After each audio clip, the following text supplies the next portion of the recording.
86% of the results from the Covid PCR tests were wrong. 86% of the results from what the people were told was the gold standard for testing for Covid infection were wrong.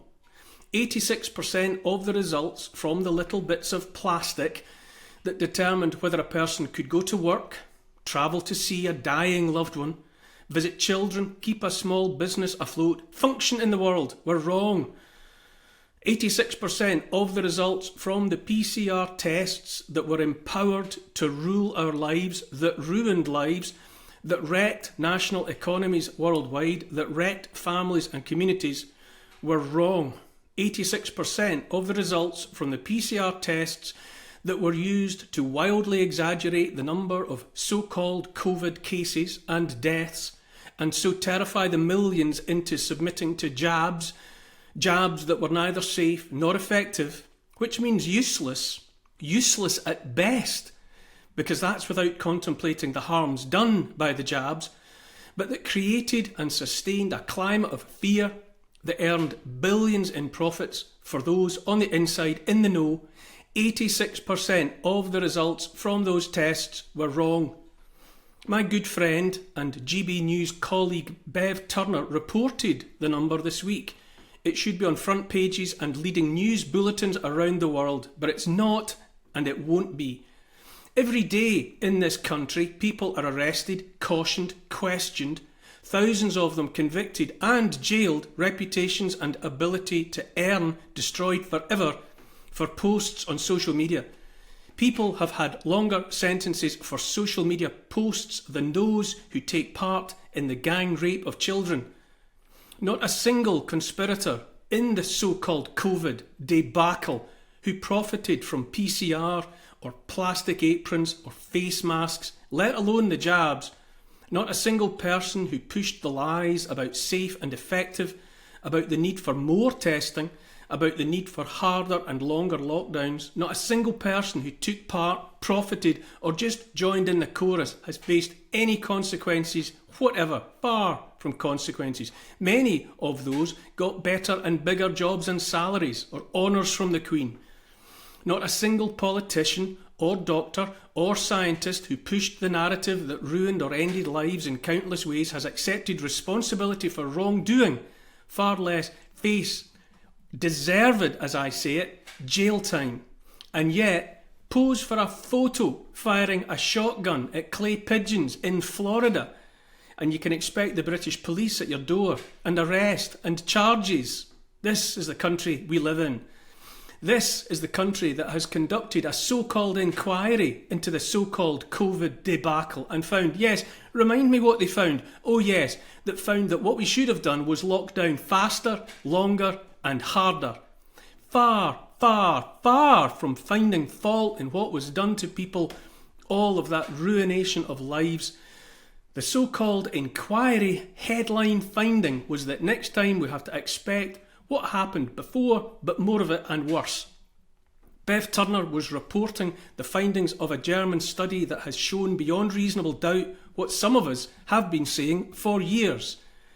The news, the PCR tests were a nonsense. It's not news to me or to Bev Turner. She and I and others have said as much until we are blue in the face. The likes of Bev and I and the rest of the scorned and scarred that spent the past 4 or 5 years asking questions about what was happening during the years they labelled a pandemic have known what needed to be known about the PCR tests since their inventor, American biochemist Kary Mullis, who died in suspicious circumstances back in 2019, just before the ruinous debacle began to unfold, said his PCR tests were the wrong bit of kit to use to track any sort of infection. Apart from anything else, he pointed out they could be misused for nefarious purposes, that their function could be amplified, as it were turned up to the point where material from the thing they taught us to call Covid could be detected in a banana. The thing they taught us to call Covid was indeed found in bananas, like he said it could be, and in all manner of locations besides. People like Bev and I and notorious others asked questions about PCR tests years ago, pointed out that face masks were worse than useless, raised the alarm about the harms caused to children and everyone else by lockdowns, questioned the safe and effective propaganda, the don't kill granny propaganda, warned of destruction of businesses locally and worldwide, all of it. We were right about all of it. And yet, we remain unforgiven. No good deed goes unpunished, right enough. On the other hand, those faces, celebs, big names, so-called serious journalists, politicians, all of them that pushed the harms are still there, exactly where they were. Many of them, now successfully pretending, I might add, that even though they might have been wrong, they were still right to be wrong at the time. It's an utter farce. The guilty prospered, and that's a fact. As another friend of mine, American stand-up and podcaster Jimmy Dore, puts it, I forgave my friends for being wrong, but they will never forgive me for being right. Ain't that the truth? I say the thing they called the Covid pandemic was a scam from start to finish, premeditated and rolled out with malice aforethought, specifically to take control of the mass of the population while ensuring the greatest transfer of wealth from poor to rich in all of recorded history. I trusted the baddies for a few weeks.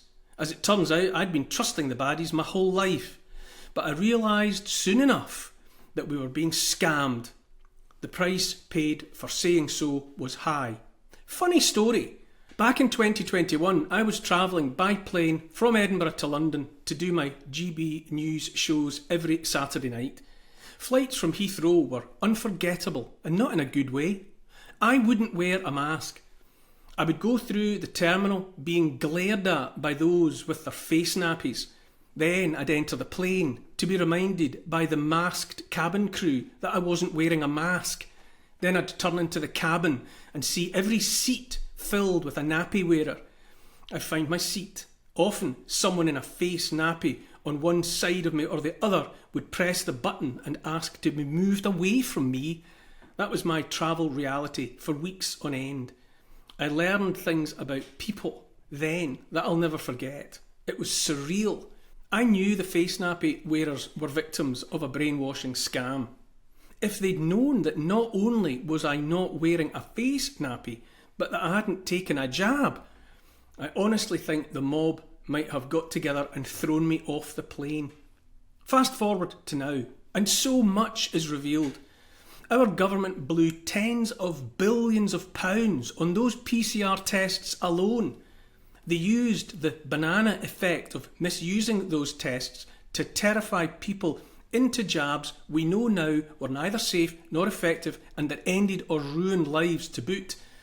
We know some made fortunes from all of it. We know we were lied to. An official inquiry has found no one guilty of anything.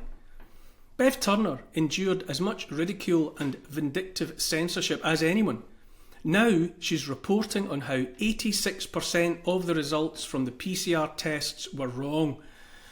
When I checked today, the video of her reporting of the fact on YouTube had 17,000 views. This is where we are. It should have had 1.7 billion views, but it turns out the real effect of all the brainwashing and fear porn and lies has worked a treat. The message that it's all behind us, all in the past, move on. They were only doing their best. That baited hook has been swallowed deep and holds fast. Too many of those who were fooled and did their best to fool others cannot bear to contemplate reality to this day, to look at themselves in the mirror. People who took the jabs and paid the price, who saw business destroyed, who couldn't attend funerals, whose elderly loved ones died shut away in care homes with their systems flooded with midazolam. Millions who know deep down what happened would rather see the guilty walk free, watch them prepare to do the next thing. And so here we are.